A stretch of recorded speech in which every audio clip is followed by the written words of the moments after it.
Di na makapas mo dam, tubig ra akong imnon.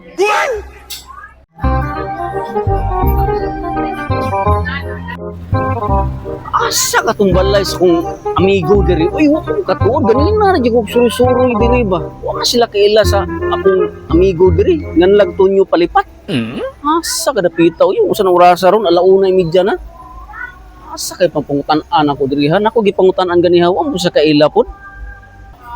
Atay gining isura gining mamista tangawa ta katuod. Uy, wa poy mo guides to ah. Asa ka dapitan? Asmo gitang labas na tuwa ni ron ba hapit na alas 2 anay tao diri kay ako ni pangutan-on diri be basi kaila sila. Dam nakoy pangutana pista man diri dam no. Oh, pista karon. Nako gipangutan-an to ba namo koy kaila dam wa to kaila tong akong gipangutan asan balay ni Antonio Palipat. Antonio Palipat? O dam ako man nagkaila mamista unta ko. Wala man ko'y nahibaw ang Antonio Palipat na puyo diri dapit na lugar. Ay wala Basig sa ito na sa pikas lugar na. wala di kay nailhan. Alas 2 na mangod gutom na ko dam. Ganina ko tutuyok dam ba wa koy na kuanan diri nakitaan gid wa ko so nakitaan siya. Saon man ni oy?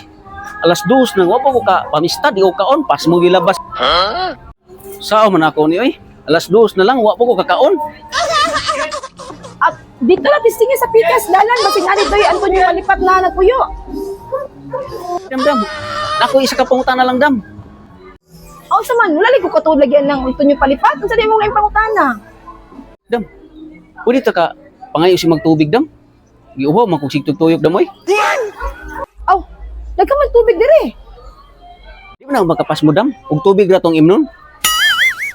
Ay, kaluoy pud taon nimo oy. Sunod na lang diri. Ito agis kusina dagan pa magbihon. Ay salamat. Okay na nang bihon. Para sa tubig. Di na kumpas mo ani. Ah, grabe ang pagkasikitsap. Niya kasi O nay mamistahay.